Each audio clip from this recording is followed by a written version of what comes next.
जय हिंद। आप सभी छात्र छात्राओं का हमारे और आपके YouTube चैनल संकल्प में आज जल्दी में बात करेंगे हम लोग सिलेबस के बारे में। तो सिलेबस किसका होगा? तो आपने यदि नामांकन BSc 2025-29 में BSc में नामांकन किया है और आपने फर्स्ट सेमेस्टर यानी मेजर पेपर के रूप में जूलॉजी को चुना है, तो जूलॉजी यदि आप मेजर पेपर के रूप में चुने हैं तो पहले सेमेस्टर में वो आपके रजिस्ट्रेशन कार्ड पर मेजर सब्जेक्ट के रूप में जूलॉजी नहीं लिखा हुआ होगा। उसमें कोर्स टाइटल क्या लिखा हुआ रहेगा? तो diversity of non core data, diversity of non core data, जो 6 क्रेडिट का होगा। 6 माह का सेमेस्टर होता है। 6 माह में आपको CIA और एंड सेमेस्टर एग्जाम से गुजरना होगा। CIA अभी परीक्षा चल रही है। इन्हीं टॉपिकों से आपका CIA और एंड सेमेस्टर एग्जाम जो फॉर्म फिलअप होगी और वह आपका सेंटर आपके महाविद्यालय से बाहर होगा। इन्हीं टॉपिकों से प्रश्न रहेंगे। 4 क्रेडिट की थ्योरी होगी और 2 क्रेडिट का प्रैक्टिकल होगा। तो नेक्स्ट वीडियो में मैं 2 क्रेडिट जो प्रैक्टिकल का 2 क्रेडिट है उनका भी सिलेबस आप लोगों को बताऊंगा। आप अपने छात्र के रूप में यदि आप बैचलर की डिग्री कर रहे हैं तो सबसे पहले अपने कोर्स के बारे में जानकारी होनी चाहिए। कोर्स में आपको जो प्रोग्राम है और उसके अंदर जो कोर्स है, आपने मेजर माइनर जो चुना है उन सब्जेक्ट के बारे में जानकारी होनी चाहिए। और जब सब्जेक्ट की जानकारी हो जाएगी तो उनसे रिलेटेड उनमें क्या पढ़ना है, कितना पढ़ना है, तो सिलेबस की जानकारी होना अति आवश्यक है। यदि एक आप अच्छे छात्र हैं तो सिलेबस आपको पता होना जरूरी है, क्योंकि किसी भी सब्जेक्ट का अंत नहीं है। जितना भी पढ़ेंगे उतना कम होगा। वह एक जो है समुद्र की भांति है, हमें जितनी जरूरत है उससे निकाल लेना है। तो आपको सिलेबस पता होगा तो आप अपने शिक्षकों के साथ डिस्कशन कर पाएंगे और उसका अध्ययन करके अच्छे मार्क्स आप लाएंगे।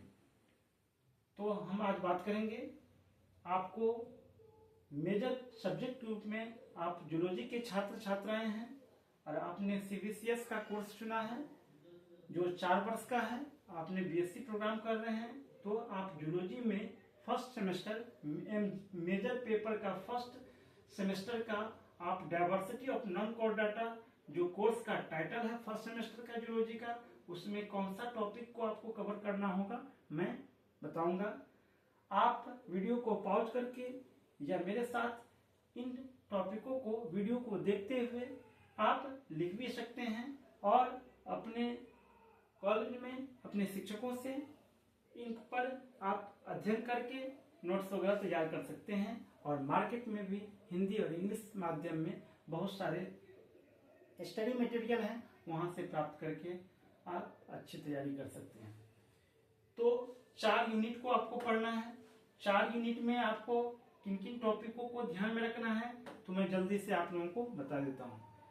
आप देखिए, फर्स्ट यूनिट जो है उसमें है introduction to non core data. Non core data आप जानते हैं जूलॉजी के अंदर हम लोग एनिमल का अध्ययन करते हैं, टू स्टडी अबाउट एनिमल्स, जानवरों का अध्ययन करते हैं। तो ऐसे जानवर का अध्ययन करेंगे नॉन कोर डाटा के अंदर में जिनको ये पीछे जो बैकबोन होती है, रीढ़ की हड्डी होती है, वो नहीं पाई जाती है। सूक्ष्म जीव वगैरह पढ़ेंगे, छोटे छोटे जीवों को पढ़ेंगे। तो इसमें फर्स्ट यूनिट में आप introduction to non core data के अंदर में पढ़ेंगे 10 फाइलम होते हैं जीव जगत में। जैसे हम लोग कहते हैं हम लोग भी मनुष्य जो है वंश से आया, मेरा वंश है, मेरा ये परिवार है, मेरा ये कुल है, मेरी ये जाति है, मैं इस वर्ग से हूँ।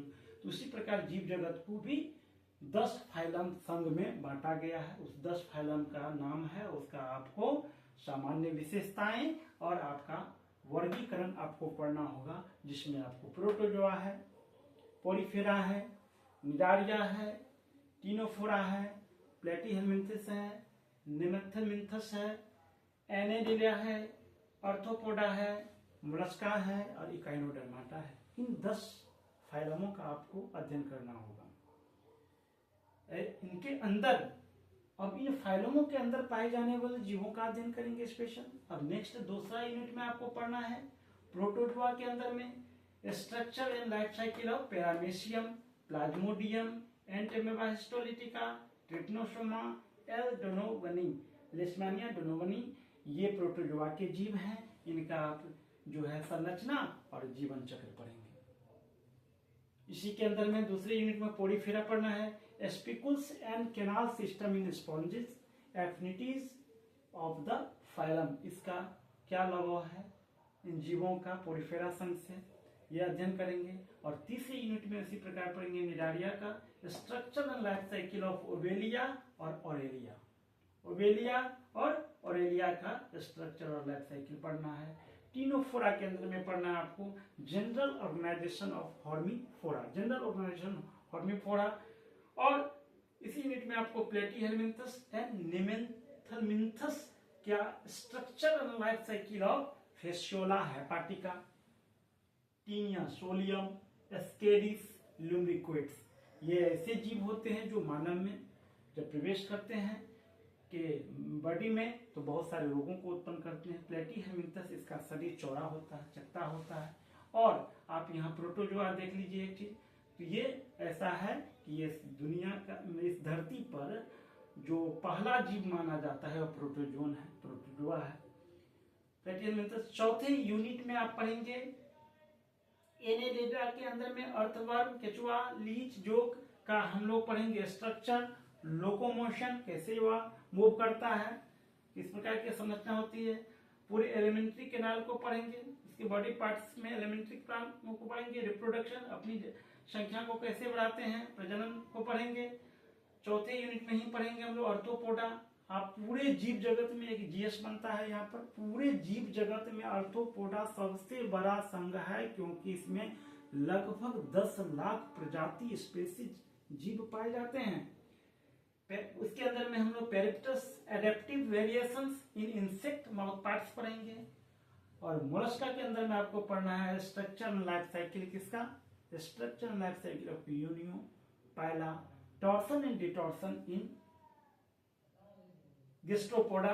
और लास्ट में आप चौथे ही यूनिट में पढ़ना है आपको इकाइनोडर्माटा के अंदर में स्ट्रक्चर किसका, स्टारफिश का, various larval forms in echinoderms. Echinodermata जो मछलियां वगैरह जलीय जीव है उसमें क्या होता है कि लार्वल फॉर्म बनता है, लार्वल फॉर्म के बाद वह एडल्ट होता है। तो various larval forms in echinoderms और water vascular system in echinoderms. Echinoderms में वाटर वास्कुलर सिस्टम पढ़ेंगे। इन टॉपिकों को आप लोगों को एक एक करके इस 6 माह के अंदर में आप लोगों को, क्योंकि जो सेमेस्टर वाइज पढ़ाई होती है वह 6 मंथ की होती है, तो पहले सेमेस्टर में आपने यदि जूलॉजी को मेजर सब्जेक्ट के रूप में चुना है तो उसमें आप लोगों को डाइवर्सिटी ऑफ नॉनकोडाटा के जीवों का अध्ययन करना होगा। और इनको एक टॉपिक वाइज नोट्स बना लीजिएगा, उसको 2 से 3 बार रिवाइज कीजिएगा, उसको आप जो है समझ में लाइएगा और इस पर डिस्कशन कीजिएगा, तो अच्छा जो है आपका परफॉर्मेंस परीक्षा में होगा। और जब अच्छा परफॉर्मेंस होगा तो अच्छे अंक आएंगे जो आपके करियर में बहुत अधिक उपयोगी होंगे।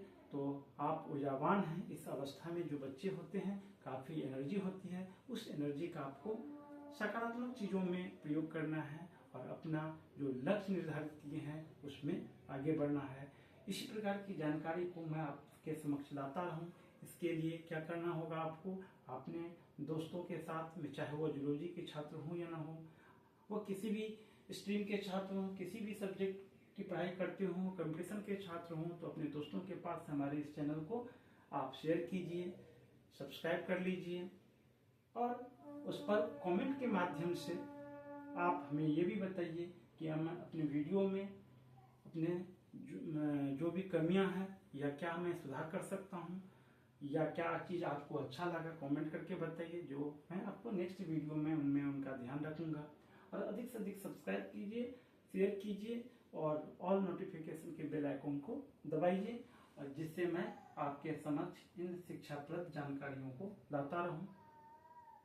फिर से आपकी उज्जवल भविष्य की शुभकामनाएं देता हूं, और हमेशा हमें आशा नहीं बल्कि यकीन है कि आप अपने लक्ष्य के प्रति ईमानदारी से मेहनत कर रहे हैं और आपको जरूर सफलता मिलेगी। इन्हीं शुभकामनाओं के साथ आपको बहुत बहुत धन्यवाद।